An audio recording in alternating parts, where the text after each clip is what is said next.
নমস্কার, আমার শ্রদ্ধেয় শিক্ষক শিক্ষিকাগণ, আশা করি ভালো আছেন। অনেকদিন পরে আবার একটা নতুন ভিডিও নিয়ে হাজির হলাম।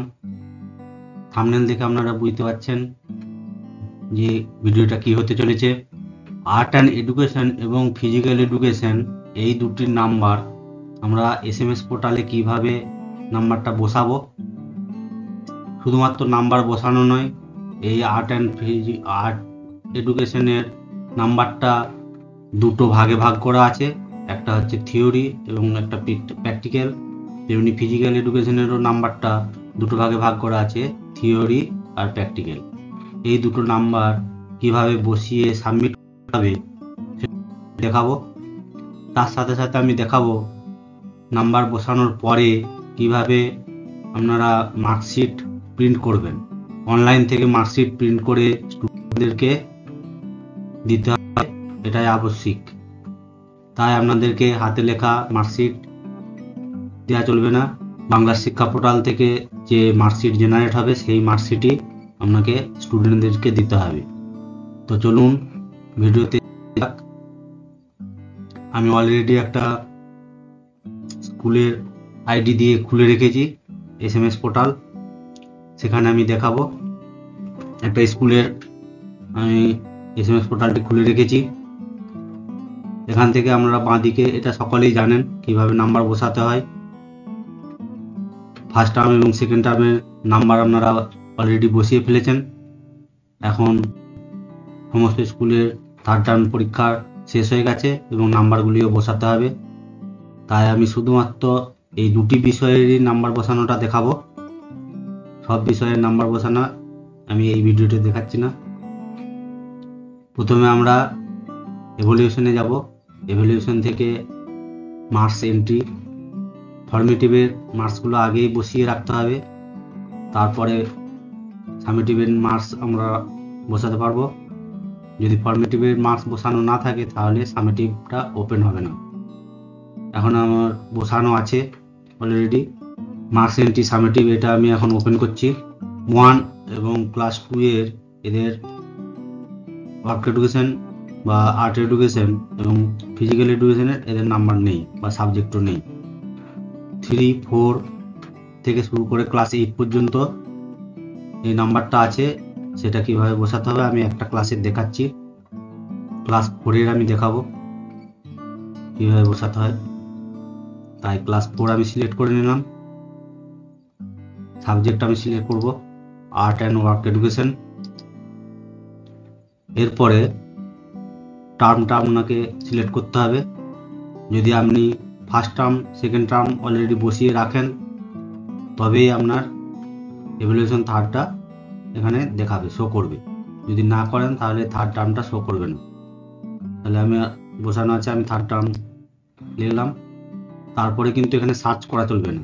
অন্যান্য সাবজেক্টে আমরা কি করি না, এখানে থার্ড টার্ম লেখার পরে এখানে সার্চ করি। সার্চ করার পরে আপনি যদি সার্চ করে দেন তাহলে কি দেখাবে দেখুন, একটা পপ আপ উইন্ডো আসবে যে বলছে যে চুজ সাবজেক্ট ক্যাটাগরি, মানে এটাকে আপনাকে চুজ করতে হবে। তাহলে আমাকে এটা চুজ করতে হবে।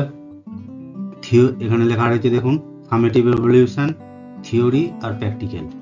আমি থিওরির নাম্বার প্রথমে বসাবো, তাই আমি থিওরিটা ওপেন করছি। এবার সার্চ করব।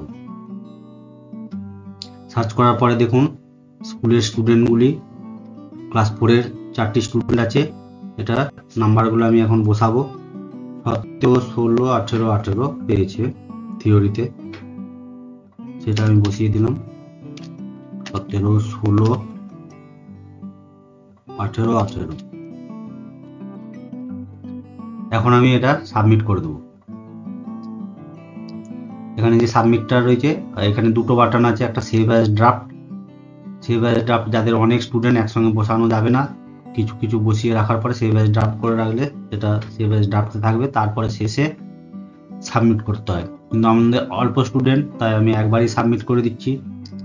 সাবমিট করে দিলাম। এই নাম্বারটা এখানে শো করছে কি না 30 মিনিট বাদে এটা সাবমিট হয়ে আপনার মার্কশিটে ফেচ হয়ে যাবে। এরপরে আমার ওই সাবজেক্টটা প্র্যাকটিক্যাল বসাবো। ক্লাস 4 এর art and work education term. আমি থিওরি বসিয়েছি, কিন্তু থিওরি এখন দেখতে গেলে দেখাবে না, ওটা 30 মিনিট পরে দেখা যাবে। প্র্যাকটিক্যালটা আমি এখন বসাবো। প্র্যাকটিক্যালের নাম্বারটা আমি বসালাম 27, 29 বসানো হয়ে গেছে। আমি সাবমিট করে দিলাম। এখন আমি আরেকটি সাবজেক্ট ওই একই ধরনের আছে, যেটা থিওরি আর প্র্যাকটিক্যাল দিয়ে করতে হবে, ক্লাস 4-এরই আমি দেখাই। আরেকটি আছে health and physical education. Health and physical education ওইটা ওই একইভাবে আমরা বসাবো। প্রথমে থিওরি, ওই 4টি স্টুডেন্টেরই আমি নাম্বারগুলো বসিয়ে দেবো। বসানো হয়ে গেল, সাবমিট করে দেবো।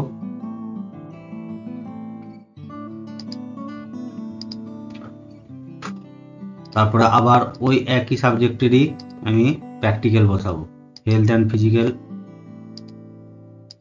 থার্ড টার্ম, থিওরি বসানো হয়ে গেছে, প্র্যাকটিক্যাল আমি নাম্বারটা বসাবো। নাম্বার বসানো হয়ে গেল, সাবমিট করে দেবো। তাহলে আপনারা দেখলেন যে কিভাবে এই নাম্বারটা বসাতে হয়। এখন আমি আপনাদেরকে দেখাবো যে কিভাবে মার্কশিট প্রিন্ট করতে হয়। তাহলে আমি এখান থেকে কেটে বেরিয়েও যেতে পারি, লগ আউটও করে দিতে পারি। আমি লগ আউট করবো না, আমি এখন এভালুয়েশনে যাব। আবার এভালুয়েশনে যাওয়ার পরে একদম নিচের দিকে দেখুন মার্কশিট 2022 এবং মার্কশিট 2023।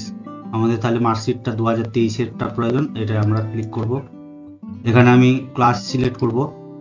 ক্লাস 4-এর আমি সিলেক্ট করার পরে আমি তো এই নাম্বারগুলো বসালাম, সেই জন্য এটা এখন মার্কশিট হয়ে মার্কশিটে ফেচ হবে না, তাই আমি 3টা দেখাবো।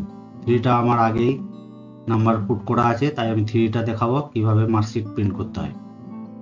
4 দেখুন, এখন দেখালেও দেখতে পাবেন না, 4 দেখলেও দেখতে পাবেন না, এখানে ব্ল্যাঙ্ক দেখাবে। দেখুন এখানে ব্ল্যাঙ্ক দেখাচ্ছে, নাম্বারগুলো নেই। তাহলে আমি 3টা প্রিন্ট করে দেখাবো। ক্লাস 3 সেকশন সার্চ করব। এখানে দেখুন দুভাবে করা যায়। এখানে আমার রোল নাম্বার লিখলে শুধুমাত্র একটি হবে, যেই রোল নাম্বারটি লিখবেন এখানে সেই রোল নাম্বারটি প্রিন্ট হবে।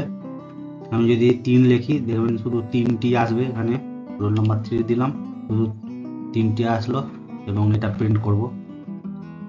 তা যদি আমি না করি তাহলে আমাকে একটা একটা করতে হবে। এখানে দুটো সাইন আছে, একটা চোখের মতো সাইন আর একটা প্রিন্টারের সাইন দেওয়া আছে।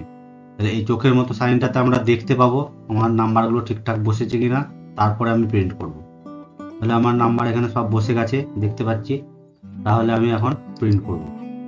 প্রিন্ট করতে গেলে প্রথমে আপনাকে এটাই ক্লিক করতে হবে। ক্লিক করার পরে একটা উইন্ডোজ আসবে, উইন্ডোজটা সেটিং করে নিতে হবে কিছু। একবারই প্রিন্ট করে দিলে প্রিন্ট করে দিলে অসুবিধায় পড়বেন, কাগজটা সেট হবে না। তাহলে কিছু সেটিং আছে, সেটা করে নিতে হবে। যদি আপনারা প্রিন্টার থাকে তাহলে এখানে দেখতে পাবেন প্রিন্টারটা শো করছে। যদি প্রিন্টার না থাকে তাহলে আপনারা পিডিএফ আকারে সেভ করবেন, দিয়ে কোনো দোকানে গিয়ে প্রিন্ট করে নেবেন। তাহলে আমি এটা আগে দেখাই। সেভ অ্যাজ পিডিএফ, তারপরে মোর সেটিংয়ে যাওয়ার পরে পেজ সেট আপ করবো। A4 সাইজে আমরা নেব। তারপরে মার্জিনটা নান করে দেবো। মার্জিন যদি আমি ডিফল্ট করি তাহলে দেখুন এখানে পেজটা কেটে যাবে, দুটো পেজ হয়ে গেছে। তাহলে এটা মার্জিনটা আপনাদের নান রাখতে হবে। নান রাখলাম, তাহলে পুরো পেজটা এলো। এই একটা সেটিং করলাম। তারপরে স্কেলটা আপনারা একটু ডিফল্ট যদি করেন তাহলে এটা খুব ছোট হয়ে যাবে। আমি স্কেলটাকে একটু বাড়িয়েছি যাতে সামান্যতম, একই খুব ছোট ছোট আছে লেখাগুলো, এটাকে সামান্যতম বাড়ানোর জন্য একটু স্কেলটাকে বাড়িয়েছি, পাতাটা নিচের দিকে বা উপর দিকে তোলা। তাহলে এই ডিফল্টটা না রেখে আমি একটু কাস্টম করলাম, দিয়ে এটা বাড়াইছি। এটা 100 করলে এই 100 থাকলে ডিফল্ট হিসাবে 100 থাকে, তাহলে এটা একটু বেড়ে যাবে। দেখুন আমি বাড়ালে একবার একটু বেড়ে গেল, 6 পর্যন্ত আমি বাড়িয়ে দেখেছি, তাহলে আবার নিচে পর্যন্ত চলে এসছে, লেখাগুলো সামান্য সামান্য বড় হয়েছে আর ঘরগুলো একটু বড় হয়েছে। তাহলে 106 এটি সেটিং রাখতে হবে। আর একটা এইখানে যে কালো এই রেখাটা আপনাদের থাকবে না, এটা টিক দিয়ে দিতে হবে। এটা যদি এখানে এই বর্ডারটা থাকবে না, এখানে এইটা টিক দিলে ব্যাকগ্রাউন্ড গ্রাফিক্সটা এই বর্ডারটা আসবে। দিয়ে এখন আমরা এটাকে সেভ করব। আমরা পিডিএফে সেভ করব, আমাদের প্রিন্টার যেহেতু নেই, তাহলে পিডিএফে সেভ করলাম। পিডিএফে সেভ করার পরে এটা আপনার একটা কোথায় সেভ করে রাখতে চান এখানে সেভ করে দেবেন নাম দিয়ে। যেই নামটা দিবেন সেইখানেই সমস্ত ওগুলো একটা একটা করে সেভ হয়ে থাকবে। সেই ফাইলটা আপনারা একটা ফাইলের নাম দিবেন, সেই ফাইলটাতে হয়তো ক্লাস 4 এর একটা ফাইল করলেন, ক্লাস 3 এর একটা ফাইল করলেন, এখানে নামটা লিখে দেবেন। হ্যাঁ, লেখার পরে সেভ অ্যাজ টাইপটা করবেন। এখানে পিডিএফ করা আছে, তাহলে পিডিএফই হবে, পিডিএফ এটা। আর এখানটায় একটা নাম লিখে দেবেন যে ক্লাস 3, এটা ক্লাস 4, ক্লাস 4, ক্লাস 4 এর এটা ফাইলটা হচ্ছে। তাহলে এখানে সমস্তগুলো একটা একটা করে এখানে সেভ হয়ে যাবে, করে রেখে দেবেন।